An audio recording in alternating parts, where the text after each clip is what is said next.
Greetings ladies and gentlefish, and welcome to another subscriber replay, or pair of subscriber replays I should say. In this video we're going to have a pair of games from Mac, and he is going to be driving around in some tier 8 British tanks packing 20-pounder guns. So, kicking off proceedings with the AT-15, this is the British tier 8 tank destroyer. This is the original tier 8 tank destroyer, the one on the heavily armoured line that culminates in the FV215B183, as opposed to the more lightly armoured turreted line that culminates in the FV4005. So, the AT-15 is not a tank I've shown on my channel before. I don't personally own one. On this line, I'm currently up to, well, I've unlocked the AT-7, the tier 7, but I've not played any games in it. And there is a reason for that.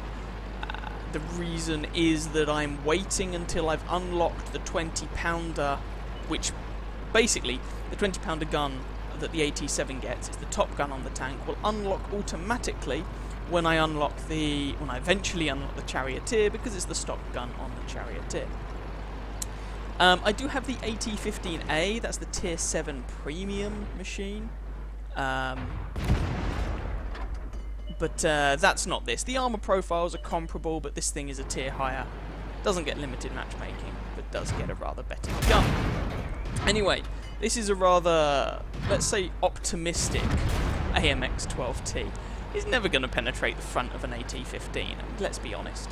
And Mac just puts 2 shots into him, and then a friendly T-34 arguably wastes a shell, if we're going to be honest, killing him. I mean, the T-34 has lots of penetration, 400 alpha damage, quite expensive ammunition, and the AMX-12T would have died in about another second or two with Mac opening up on him. But, you know, dead is dead, let's not worry too much about it. We're here on Stalingrad, in case none of you had noticed, and it is a tier 8 maximum game, so Mac is top tier.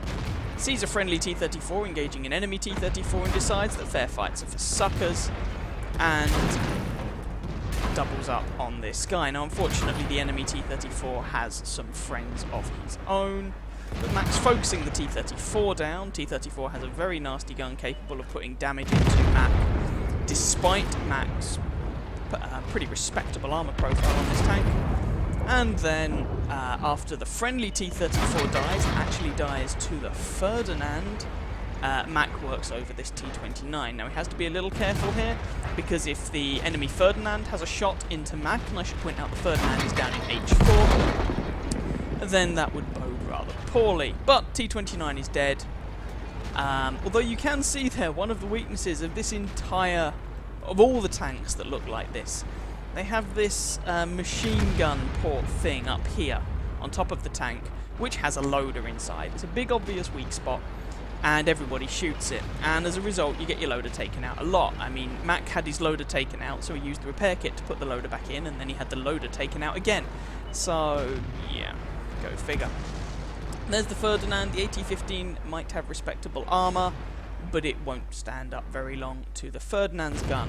Ferdinand, however, 200mm of armour, not quite the 200, oh, there you can see Mac taking a lot of damage there.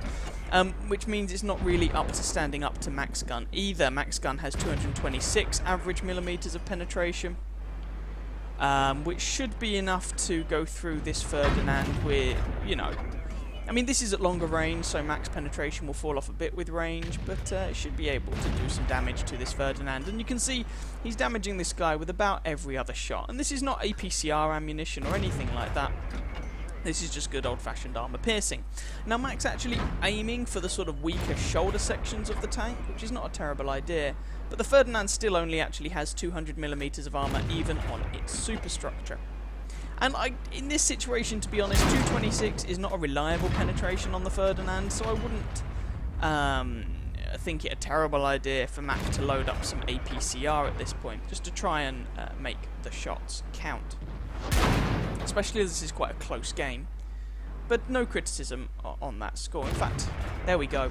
The most reliable penetration here is actually probably the superstructure. 200mm, flat as a pancake, there we go. But as it is, Mac has a good position, there are no easy shots on him. So Mac should be able to take this guy out, although 20-pounder ammunition is expensive. Takes Mac a while. If the enemy team had been a little more competent, then Mac may not have had the time to do that before the enemy team basically won. And you can see there, very nice rate of fire on the gun, despite the fact that Mac's loader has been taken out, unless of course the loader was taken out the first time. Mac repaired, or put the loader back in, and it's just a replay bug that's showing the loader having still deceased. Don't know. Don't know. Anyway, scoreline is 10-10. Mac only has 15 of his hit points remaining, which is a little dodgy. And looking at the enemy team, I mean, all the tanks on the enemy team can hurt Mac if they know what they're doing. The one who'd have the most problem is probably the T-34-3, unless he loads APCR. Not APCR, sorry, heat ammo. Get the right ammunition choice in a minute. T-34-3, of course, doesn't get APCR. Now, the T-34-3 might be about to come up behind Mac at some point, because if you see where he was last spotted on the map, he was last seen at A0. Oh, he's still in A0. Okay. I was a little concerned that he might have made his way toward the friendly base and behind Mac. I mean, a simple HE round would take Mac out at this point from a gun that large. Wouldn't even need to penetrate.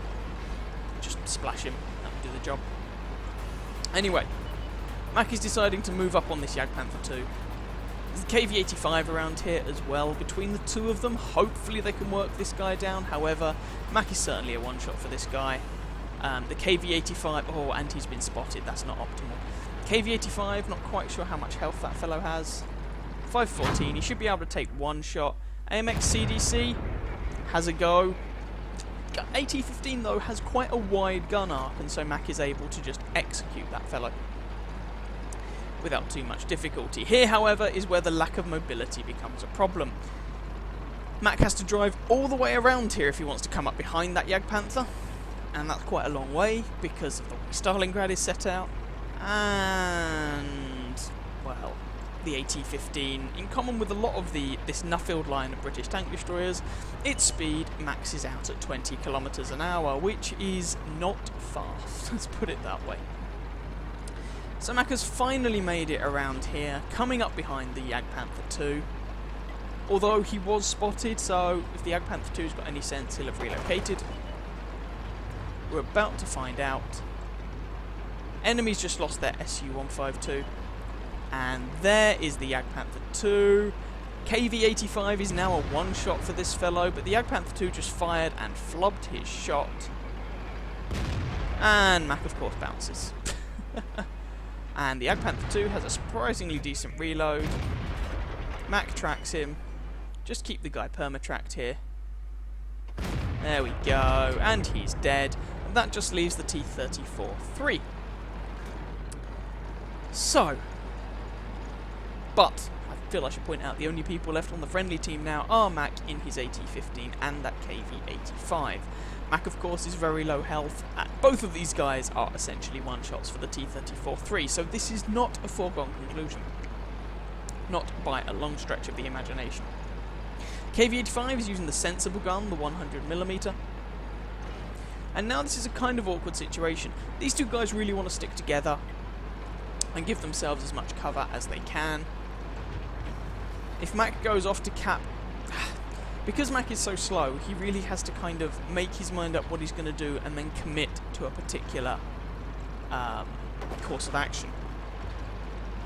He's got this KV-85 to support him, but if the T-34-3 has a respectable amount of health left, and we don't know how much health that guy does have, he could actually turn up and just nuke these two guys. Even if he doesn't have much health at all, if he's intelligent, he may still be able to turn up and nuke these two guys.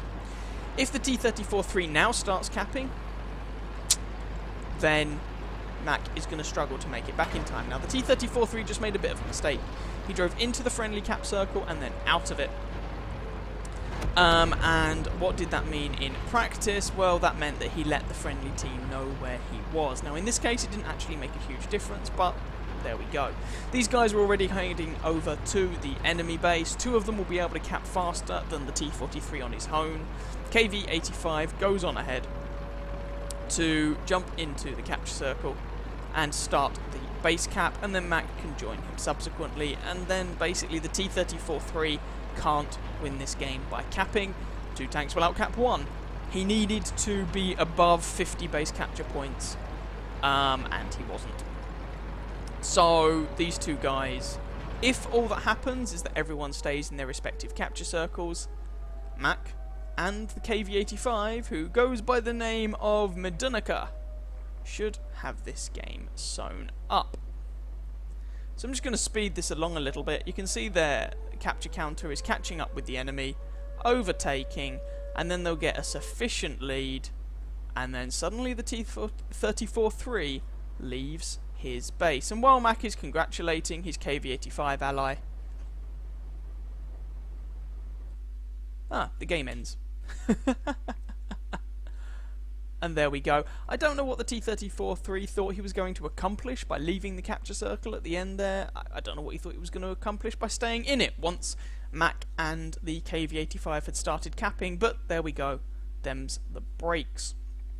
Anyway, let's go and have a look at the results for this one. If it sounded like I was expecting something else to happen at the end of that game, it's because I had it in the back of my head that Mac died, but of course he didn't, so I'm probably getting confused with something else.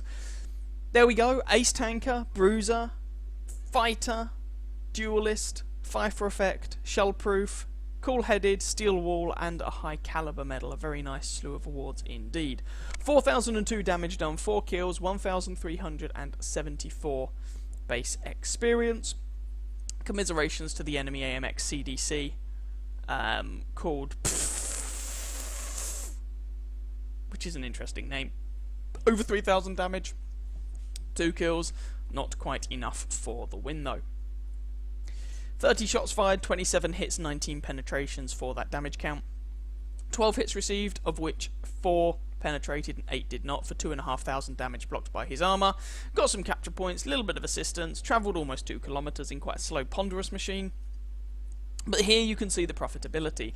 20-pounder ammunition is not cheap, and against that Ferdinand, Mac bounced quite a few shots. It wasn't a reliable penetration at that kind of range, and so despite 38,000 credit income, once you take away the 12,500 repair costs, 20,500 ammunition costs, Mac walked away with a standard account with a very slim profit.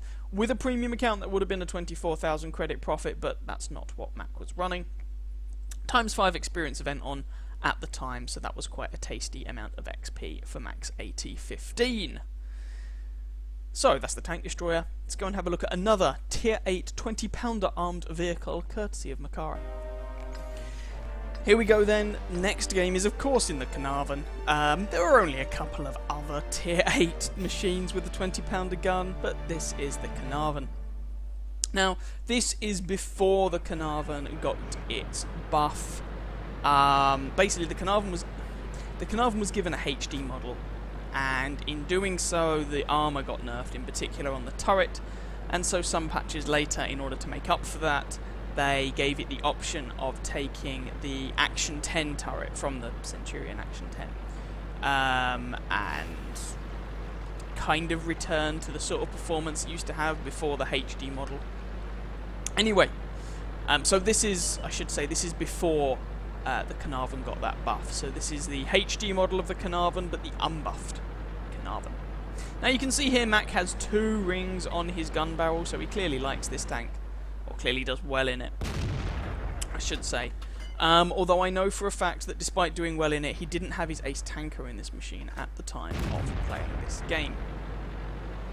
It was a bit like my IS. It took me, I had like 2 marks of excellence in that, and whilst I didn't particularly like the machine, you know, I performed fairly well in it. It took me ages to actually pick up an ace tanker in it. Anyway, a couple of speculative shots at some guys off in the distance, and oh, that was a little bit unlucky. Almost hit the T-54 there. It'd be really nice to get some damage on these guys early on, but nah, nothing happening. Now, although the Caernarvon is strictly classified as a heavy tank, frankly, it behaves a lot more like a medium in many respects. The armour leaves something to be desired. The gun has rather... If it were a medium tank, the gun would have the lowest alpha damage of any medium tank at tier 8, let alone a heavy tank.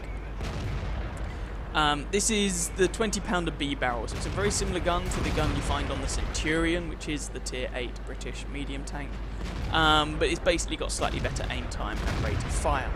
Now he's come forward to try and help this friendly T-54. He's managing to put some shots into the enemy T-54, but you saw already as he took damage from a light tank that the armour on this machine is not absolutely fantastic.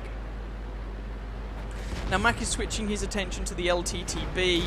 I was going to say that might be a mistake, but he actually rams the T-54 to death. However, not before the friendly T-54 drowns. So maybe he should have kept his focus on that T-54, I don't know. It may not have made any difference. Either way, they have managed to push over this flank, and I can't remember if I've said already, but this is a Tier 9 game, so Mac is not top tier here, and I have absolutely no idea how that FCM bounced that shot. 226mm of average penetration, there we go, that's a bit more like it. But you can see here that 230 alpha damage at Tier 8 is kinda weedy. And especially when you consider that the Caernarvon doesn't actually have particularly good DPM. It has an alright rate of fire, but because of the weedy alpha damage, that does not turn into good DPM. The DPM is okay for a Tier 8 heavy tank, which is not a particularly good metric to use in the first instance. Object 704, Mac manages to take him out for kill number 2. So they're managing to push around. It's interesting actually, they're pushing around this flank, but if you look at who's here, okay, we've got a T-54 medium tank, fair enough. Mac is in his Caernarvon, strictly speaking a heavy tank. FCM-50T, strictly speaking a heavy tank, though it behaves more like a medium, frankly. IS-8, okay, that's a fast heavy tank. E-75, that's a less fast heavy tank. So all the heavies are over here, and if you actually look at the minimap, the enemy team have successfully pushed the town. Although now they're going to have to drive into a bunch of tank destroyers, which is perhaps not an ideal situation for anybody. IS-3 flubs his shot, Mac puts another round into him, and this IS-3 is going to be having a bad time of this. Although he does potentially have a T-28 prototype giving him some support, and I was going to say maybe another tank destroyer, but nah, the enemy T-30 is over in the town.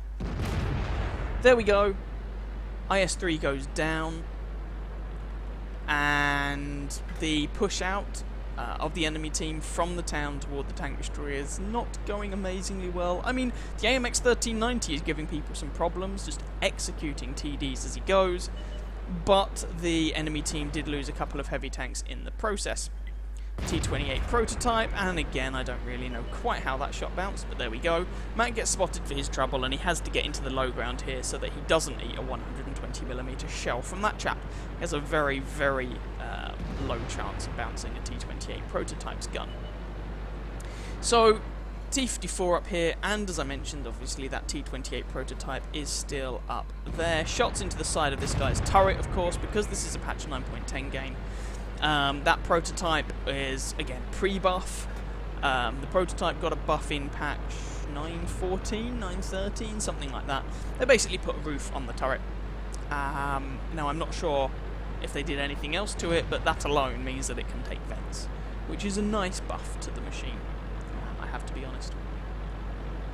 So, T-54 now. Ooh, executes the friendly FCM-50T. And we basically have Mac, the IS-8, and the T-54 up here leading the charge. There's a friendly Centurion 7-1, there's also an E-75, but they're away in the distance, and that shot could probably have been aimed a little bit better, if I'm going to be honest. But there we go. These things happen. T-54 is engaging the IS-8, so Mac is going for it to give this IS-8 some assistance, and there's the kill for kill number 4. T-44, sorry, and the T-30 are the only ones left. And the friendly team are just closing in on their locations. T-44 is taking a bit of a beating. I mean, T-44 versus T-54 is absolutely no contest. I mean, you wouldn't expect it to be. The T-54 is, of course, the Tier 9 to the T-44's Tier 8. You'd expect the T-54 to be better. And it really is. There we go. IS-8 picks up the kill. That just leaves the T-30 wherever he is. And Max still has a lot of health here. He can afford to take a shot if absolutely necessary. T-30 is on full health and on 4 kills, and just nukes the IS-8 with that 155mm gun. Assuming he has the top gun, of course. T-49 puts a nice big HE shell into the guy. T-54 starts harassing him, and Max coming around just to see if he can pick up some more damage. T-54 goes down, and Mac comes in to give this guy a lesson in manners. Trying to aim for that commander's hatch, but it can be a bit of a dodgy penetration. T-54's mouse apparently died. Mac takes, yeah, that's definitely the big gun, takes 155mm shell to the face that takes out his turret and his loader, puts the loader back in. Turret is still damaged, but thankfully this guy isn't making hitting him too difficult, and the T-49 picks up the kill. So, let's go and have a look at the results for this one. So that was enough for Max ace Tanker, Bruiser, Fighter, Fire for Effect, Confederate, and Kamikaze awards. Of course, he rammed that T-54 to death. And before coming across the T-30, any ramming damage he'd taken in that ram, plus a little bit of damage from a light tank, was all the HP that he had lost. 3,457 damage, 4 kills, 1,333 base experience, and of course he was not top tier in that game. That was a tier 9 game, so not a bad result. The friendly IS-8 also did a lot of damage, as did the Object 704, so congratulations to them. T-54 also a respectable performance. The friendly Centurion Mark 7/1 and the E-75, though, they basically did nothing that game. They moved up the flank that Mac was on, but they were so far away from the action that it didn't really make much difference. Commiserations to the enemy T-30. 4,500 damage, 5 kills. Not quite enough, unfortunately, for him. 29 shots, 21 hits, 16 penetrations, sorry, for that 3,500 damage. Received 5 hits, of which 2 penetrated, but that was still enough to take off most of Mac's health. A little bit of assistance damage, 10 enemy vehicles damaged, 4 of them killed, and once you'd taken away all costs, a 10,500 credit profit with a standard account. Not as many shots fired, so ammunition wasn't so much of an issue this game as it was in the AT-15. However, still not a fantastic profit. That's these 20-pounder guns for you at tier 8.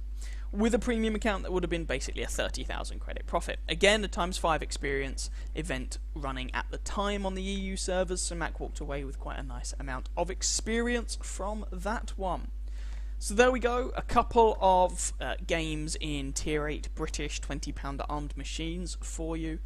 If you out there decide you want to send me your replays, subscriber replays for World of Tanks, then just upload the replay to whatreplays.com and send me the link to that replay in a PM on YouTube, and I shall take a look. Remember, I'm not just looking for ace tanker games, you know, I'm not just looking for amazing carries or anything. There can be a number of reasons that your game is worth considering, so feel free to just write a little thing saying what you think was good about it. And I'll see what I can do. Anyway, I hope you guys enjoyed that pair of games there. If you did, by all means feel free to catch some of my other videos and or subscribe to my channel, and I wish you very happy hunting on that battlefield. Ciao ciao.